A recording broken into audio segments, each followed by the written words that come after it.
Hi hello வணக்கம் நண்பர்களே, அனைவருக்கும் வணக்கம். இன்றைக்கி நம்ம இந்த ஒரு வீடியோவில் எதை பற்றி பார்க்க போகிறோம் அப்படின்னு பார்த்தீங்கன்னா, பொங்கல் பரிசு தொகுப்பு 5000 ரூபாய் வழங்க தமிழக அரசு உத்தரவு பிறப்பித்து ஆணையிட வேண்டும் என கட்டுமான சங்க தொழிலாளர்கள் கோரிக்கை மற்றும் ஆர்ப்பாட்டம் நடத்தியிருக்காங்க. பொங்கல் பரிசு அறிவிப்பு எப்பொழுது? ஜனவரி முதல் வாரத்தில் இதற்கான டோக்கன்கள் அனைத்துமே வெளியிட போகிறதா தகவல்கள் வந்திருக்குங்க. பொங்கல் பரிசு டோக்கன்கள் அறிவிக்க போகிறாங்க. இந்த பொங்கல் பரிசு யாருக்கெல்லாம் வழங்க போகிறாங்க அப்படின்னு பார்த்தீங்கன்னா, குடும்ப அட்டைகள், ஸோ என்பிஹெச்ஹெச், பிஹெச்ஹெச், ஏஒய்ஒய் இந்த வகையான கார்டு வைத்திருக்கக்கூடிய அனைத்து நபர்களுக்குமே இந்த பொங்கல் பரிசு 5000 + 21 வகையான பொருட்கள் சேர்த்து கொடுக்க போகிறாங்க. பொங்கல் பரிசு எவ்வளவு கிடைக்கும் அப்படின்றது இப்போ ஒரு மிகப்பெரிய கேள்வியாக அரசியல் வட்டாரத்தில் போயிட்டுருக்குங்க.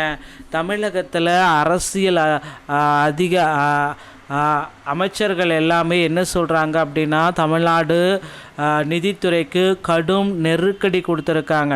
பொங்கல் பரிசு கண்டிப்பாக 5000 ரூபாய் கொடுத்தே ஆகணும். கொடுத்தால் மட்டும்தான் வரக்கூடிய சட்டமன்ற தேர்தலில் 234 தொகுதிகளுக்கு 200 தொகுதிகள் வெற்றி பெற முடியும் அப்படின்றத தீர்மானிச்சிருக்காங்க. ஸோ பொங்கல் பண்டிகைக்கு இன்னொரு 25 நாட்களே இருக்கக்கூடிய சூழலில் தமிழ்நாடு இந்த முறை பொங்கல் பரிசாக என்னென்ன வழங்கப் போகிறது என்ற ஆர்வம் மக்கள் மத்தியில் அதிகரித்து கொண்டே இருக்குங்க. ஸோ இப்படி எல்லாமே பார்க்குறப்ப இந்த பொங்கல் பரிசு என்றைக்கு வெளியிடுவாங்க, இன்றைக்கி வெளியிடுவாங்களா, நாளைக்கு வெளியிடுவாங்களா அப்படின்ற ஒரு ஆர்வம் மக்கள் மத்தியில் அதிக அளவு வந்துடுச்சு. ஸோ கண்டிப்பாக பொங்கல் பரிசு தமிழ்நாடு ரேஷன் கடைகளில் பொங்கல் பண்டிகையை முன்னிட்டு அனைத்து குடும்ப அட்டைதாரர்களுக்குமே இந்த பொங்கல் பரிசை கொடுக்க போகிறாங்க. ஸோ அதிமுக ஆட்சியில் 2500 ரூபா ரொக்கமாக கொடுத்தது போல் திமுக ஆட்சியில் அட்லீஸ்ட் ஒரு 3000லேருந்து 5000 வரைக்கும் கொடுப்பதற்கு வாய்ப்புகள் இருக்குது. தமிழ்நாட்டில் மிகவும் விமர்சையாக கொண்டாடப்படும் பண்டிகைகளில் முக்கியமானது பொங்கல். அனைவரும் சொந்த ஊருக்கு சென்று குடும்பத்தினரோடு பொங்கல் பண்டிகையை கொண்டாடி மகிழ்வார்கள்.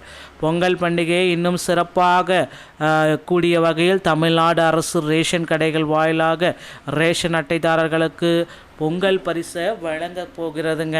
இதற்குண்டான டோக்கன்கள் அனைத்தும் ஜனவரி 3ஆம் தேதி முதல்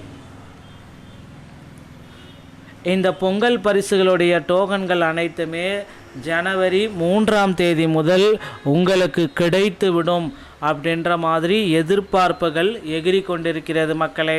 ஸோ பொங்கல் பரிசு நீங்கள் பெறணும் அப்படின்னா நீங்கள் கண்டிப்பாக உங்களை தயார்படுத்தியிருக்கணும். ஸோ அதிமுக ஆட்சியில் 2500 ரூபா லாஸ்ட்டு அதிகபட்சமாக கொடுத்துருக்காங்க. அதே போல் திமுக ஆட்சியில் இந்த டைம் பார்த்திங்க அப்படின்னா கண்டிப்பாக 5000 ரூபாய் பொங்கல் பரிசாக கொடுக்க போகிறாங்க. ஸோ டோக்கன்கள் அனைத்துமே உறுதியாகிடுச்சுங்க. புதிய கண்டிஷனையும் இதற்கு போட்டிருக்காங்க. ஸோ கண்டிப்பாக ரேஷன் அட்டை வைத்திருக்கக்கூடிய அனைத்து மக்களுக்கும் இந்த பொங்கல் பரிசு உங்கள் அக்கௌண்ட்டில் வரவு வைக்கப்படும் அப்படின்ற செய்தி மக்கள் மத்தியில் எதிர்பார்க்குது. ஸோ முதற்கட்டமாக மகளிர் உரிமை தொகை வழங்கக்கூடிய அக்கௌண்ட்டில் இந்த பொங்கல் பரிசை போடலாம் அப்படின்ற மாதிரி யோசனைகள் எல்லாமே போயிட்டுருக்கு.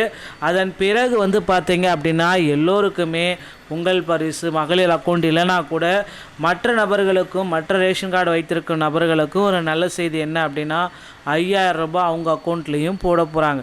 ஸோ மக்களே, இது யாருக்கெல்லாம் கிடைக்கும் யாருக்கு கிடைக்காது அப்படின்றது தான் இப்போ கேள்விக்குறி. இதற்கான ஒரு பட்டியலை அரசு பார்த்திங்கன்னா ரெடி பண்ணிகிட்ருக்கு. ஸோ இந்த பட்டியல் எப்படி இருக்கும் அப்படின்னு பார்த்தீங்கன்னா, பொங்கல் பரிசு தொகுப்பு பெறுவோருடைய பட்டியல் மிகப்பெரிய அளவில் இந்த ஆண்டு எதிர்பார்ப்போடு இருக்கிற அந்த பட்டியலில் நிறைய பெயர்கள் பார்த்திங்கன்னா சேர்க்க போகிறாங்க. 2026 தேர்தலில் இது உங்களுக்கு பெரிய கை கொடுக்கும் அப்படின்ற மாதிரி எதிர்பார்க்கப்படுதுங்க. ஸோ டோக்கன்கள் அனைத்தும் அந்தந்த மாவட்ட வாரியாக இருக்கிற ரேஷன் கடைகள் மூலமாக மட்டுமே டோக்கன்கள் வழங்கப்படும். பொங்கல் பரிசும் ரேஷன் கடைகள் மூலமாக மட்டுமே வழங்கப்படும். இந்த மாதிரி தகவல்களை நீங்கள் உடனுக்குடன் தெரிஞ்சுக்க நீங்கள் நம்முடைய சேனலை சப்ஸ்கிரைப் அண்ட் பெல்லை கிளிக் பண்ணி வச்சுக்கோங்க. மீண்டும் ஒரு நல்ல தகவலோடு நான் உங்களை சந்திக்கிறேன். நன்றி, வணக்கம்.